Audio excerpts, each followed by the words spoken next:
وصلت الاول محل معايا النهارده وكان قصر الكبابجي. طلبت منه واحد حواوشي تيك اواي وسالني محتاج معاه طحينه او سلطه يا فندم. قلت له طبعا الحواوشي لازم يبقى معاه طحينه. قال لي طب كده الحساب ب 212. قلت له لا حضرتك سمعت غلط، انا عايز رغيف حواوشي مش كيلو كفته. قال لي يا فندم هو رغيف الحواوشي ب 212. وهنا بقى حسيت ان جسمي بدا يبرد كده وما بقاش على لساني غير انا نسيت المحفظه في العربيه، انا نسيت المحفظه في العربيه. اجري يا مجدي. وهنكمل النهارده بيت التحدي بحواوشي الربيع وسمسمه. وبدانا اول حاجه بمحل سمسمه بتاع الشاورما اللي كلنا عارفينه، اللي من اوائل المحلات اللي دخلت العلب الكرتون في التغليف. وهنا رغيف الحواوشي كان متقسم لاربع ارباع وكان معاه علبه طحينه صغيره، مش عارف ليه صغيره، بس للاسف العيش كان من بره طري ومش مقرمش، بس صراحه الرغيف كان مليان لحمه. والرغيف ده كان سعره 60 جنيه، وانا شايف ان كميه اللحمه ديت بالنسبه للسعر منطقيه جدا. جرب بقى الطعم. هندوق الاول من غير طحينه. طعم اللحمه والتوابل بتاعت الحواوشي باينه جدا، البهارات بتاعته عاليه، مشطشط وطعمه حلو ولسه سخن عشان العلبه الكرتون احتفظت بالحراره. نجربها بالطحينه ونشوف الطحينه بتاعته بتقول ايه اللي مشهور بيها سمسمه بتاع الشاورما. انا شايف ان علبه الطحينه مش على قد رغيف الحواوشي، لازم يكبر علبه الطحينه شويه.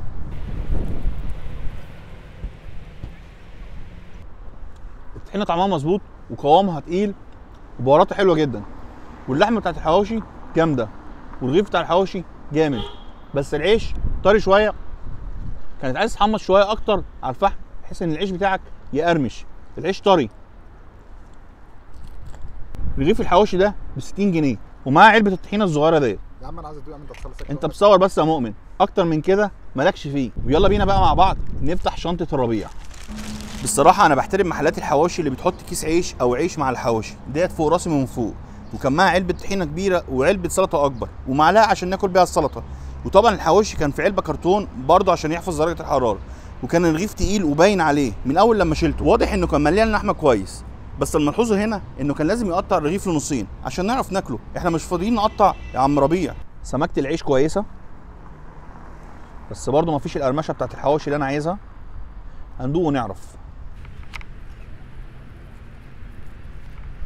العيش شارب من ايدينا كويس جدا، كميه اللحم مناسبه جدا، وان العيش يوصل للمنظر ده تعرف ان اللحمه استوت صح. يلا بقى بينا مع بعض ندوق، وطبعا زي ما احنا متعودين هندوق الاول من غير طحينه.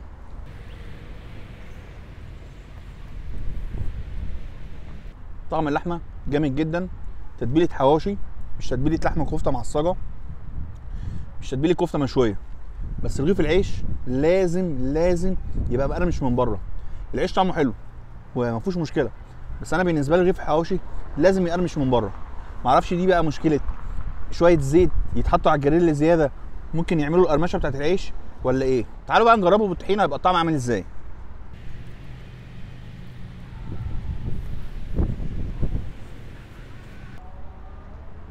طحينه جامده جدا، قوامها تقيل، طعم السمسم باين جدا فيها.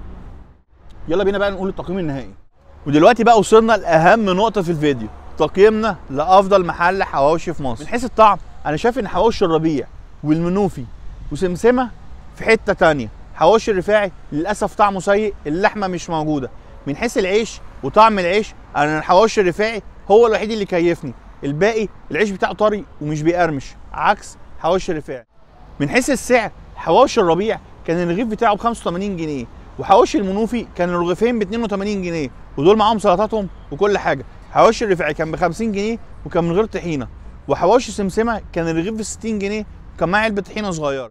انا شايف ان حواوشي الربيع السعر من حيث الكميه سعره عادل، ونفس الكلام لحواوشي المنوفي، عكس تماما حواوشي الرفاعي اللي انا ما ادلوش اكتر من 20 30 جنيه عشان ما فيهوش لحمه. وطبعا اللي ما دخلش معانا في التجربه النهارده كان قصر الكبابجي بسبب سعره الفلكي، واللي انا نفسي ما اقدرش ادفع في رغيف حواوشي 212 جنيه مع علبه طحينه. ليه؟ انا جايب رغيف حواوشي من كوكب المريخ. ترتيبي النهائي حواوشي الربيع وحواوشي المنوفي في المركز الاول، في الترتيب الثاني حواوشي سمسمه، وفي المركز الاخير كان موجود حواوشي الرفاعي.